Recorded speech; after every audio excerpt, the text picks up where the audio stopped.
Science tech के इस नए सेशन में आप सबका स्वागत है।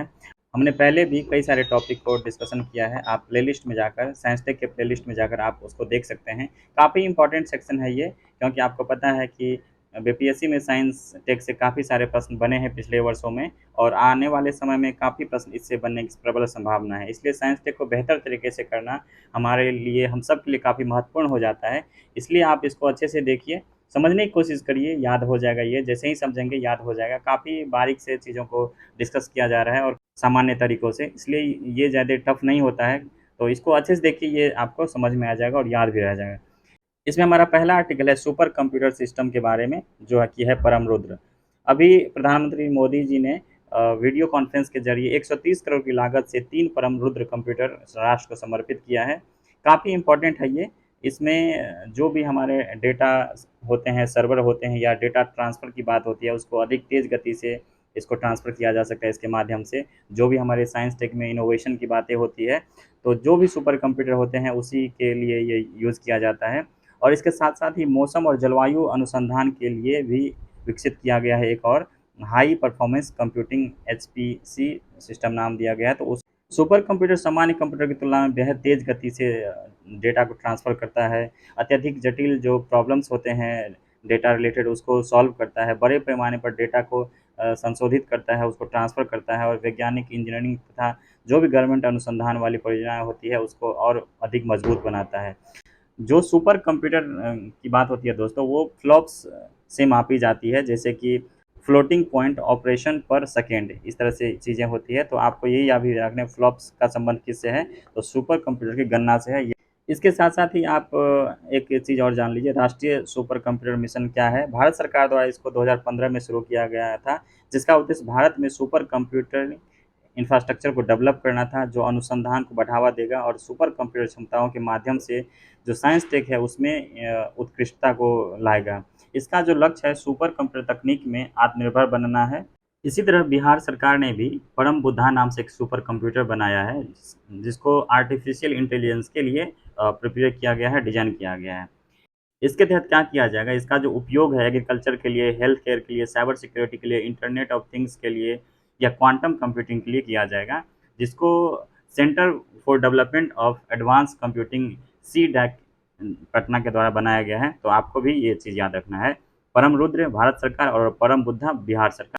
अगला आर्टिकल हमारा है भारतीय अंतरिक्ष स्टेशन की बात की गई है। अभी ये नया इनिशिएटिव है भारत सरकार का, जो कि गगनयान कार्यक्रम आप बारे में जानते होंगे आप, इसी का हिस्सा है। इसके तहत 8 मिशन को 2028 तक लॉन्च किया जाएगा, जो जिसे 2035 तक परिचालन में लाया जाएगा। 2040 तक भारतीय क्रू को चंद्रमा पर पहुंचाना इसका लक्ष्य है। गगनयान कार्यक्रम के बारे में आप सबको पता है कि अंतरिक्ष में मानव को भेजने की एक ये कार्यक्रम था, स्पेस मिशन था, जिसमें कि 400 किलोमीटर के दूरी पर लो अर्थ ऑर्बिट में इसको भेजना था। इसमें भारत का पहला मानव अंतरिक्ष उड़ान कार्यक्रम यह है। इसके तहत 3 सदस्यों को उसमें भेजना था। अगला हमारा आर्टिकल है क्वांटम ग्रेविटी के बारे में। आने वाले समय में देखिएगा प्रीलिम्स में क्वांटम कंप्यूटर हो गया, क्वांटम ग्रेविटी हो गया, या क्वांटम टेक्नोलॉजी संबंधित आपको प्रश्न देखने को मिलेंगे, क्योंकि जो यूएन जनरल असेंबली है वो ऑफिशियली डिक्लेयर किया है कि 2025 को international year of the quantum science and technology के रूप में उसको सेलिब्रेट करने की बात हो रही है। तो ये इससे रिलेटेड आपको प्रश्न बनेंगे। क्वांटम ग्रेविटी पे शोध की बात अगर होती है, तो आईआईटी गुवाहाटी एवं स्टेलन बोस विश्वविद्यालय के द्वारा इस पे गुरुत्वाकर्षण की क्वांटम प्रकृति पर शोध किया जा रहा है, शुरू किया गया है। तो ये आपको याद रखना है। इसका उद्देश्य जो है गुरुत्वाकर्षण क्वांटम, जैसे कि ग्रह, तारा, परमाणु इत्यादि पर कैसे ये व्यवहार करता है इन चीज़ों को। जैसे मान लें कोई थ्योरी है, जैसे तारा के लिए अलग यूज होता है, ग्रह के लिए अलग यूज होता है, उसे वैसे ही परमाणु की बात करते हैं तो उसके लिए अलग यूज होता है। तो इसी से एक ऐसे थ्योरी को डेवलप करना है जिससे कि दोनों पे समान रूप से अप्लाई किया जा सके। अभी आपको पता है कि जो कि जनरल थ्योरी ऑफ रिलेटिविटी है और क्वांटम यांत्रिकी है, सबसे प्रमुख भौतिक सिद्धांत है यही दो रूप में, जिसमें कि सापेक्षता का सिद्धांत गुरुत्वाकर्षण की व्याख्या करता है, बड़े पैमाने पर पिंडों और खगोलीय घटनाओं पर लागू होता है।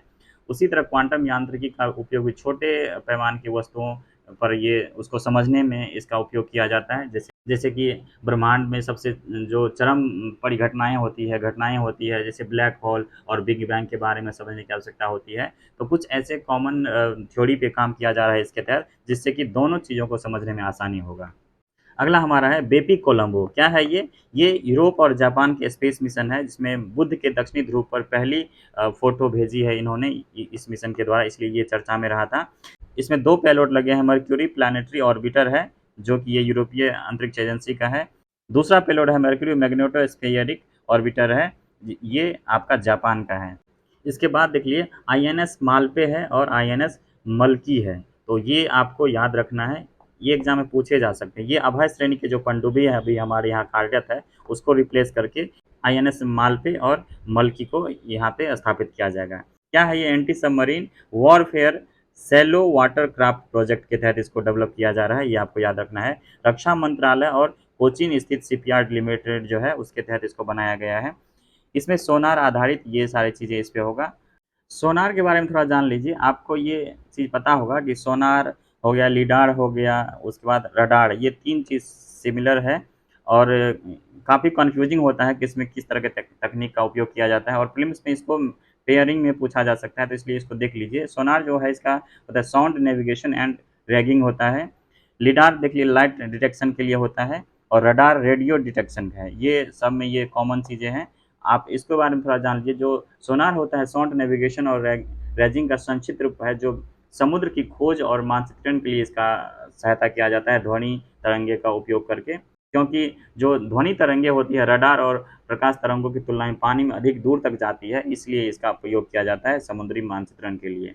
उसके साथ साथ आप रडार की बात करें तो रडार में भी एक ऐसा इलेक्ट्रॉनिक उपकरण है जिसका इस्तेमाल किसी वस्तु या व्यक्ति की स्थिति या गति का पता लगाने के लिए किया जाता है।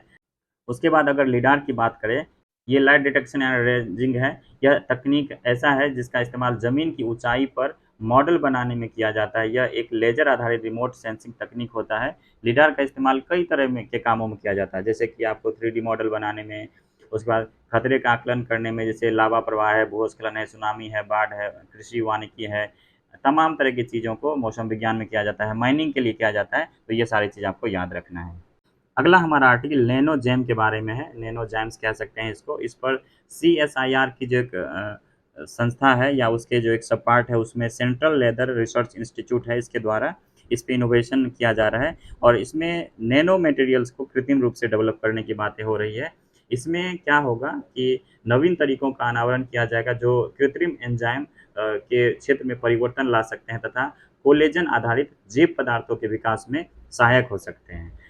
आप नैनो एंजाइम के बारे में थोड़ा-सा जान लिए। नैनो मटेरियल होते हैं ये, जो प्राकृतिक एंजाइम की तरह कार्य करते हैं, ये नैनोजैम जो होते हैं। नैनोजैम एंजाइम जैसे कार्य करते हैं, लेकिन नैनो कणों से बने होते हैं। कृत्रिम एंजाइम छोटे नैनो स्केल संरचनाओं से बने होते हैं और जैव रासायनिक प्रक्रियाओं को तेज करने में इसकी क्षमता को बढ़ाते हैं, रखते हैं। तो ये आपको याद रखना है।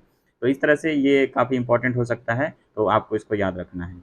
उसके बाद एक ब्लॉकचेन टेक्नोलॉजी स्टैक के बारे में बात की है दोस्तों। इसका जो डेवलपमेंट है, वो ministry of science and tech के थोड़ा तहत किया जा रहा है, ये आपको याद रखना है। सीधे पूछा जा सकता है ब्लॉकचेन टेक्नोलॉजी स्टैक क्या है? तो ये मूल रूप से ना डिजिटल इंफ्रास्ट्रक्चर को बढ़ाएगा, डिजिटल इंफ्रास्ट्रक्चर को बेहतर कराने के लिए काम किया जा रहा है इसमें, और इसका नाम दिया गया है विश्वास्य। तो ये आपको याद रखना है कि सीधे पूछा जा सकता है विश्वास क्या है, तो आपको ब्लॉकचेन टेक्नोलॉजी स्टेक है भारत सरकार का। Ministry of science and technology के तहत इसको डेवलप किया जा रहा है, तो ये याद रखना है दोस्तों। इसी तरह से हम आगे के जो भी हमारे साइंस टेक के पार्ट है उसको हम कंप्लीट कर लेंगे आने वाले समय में।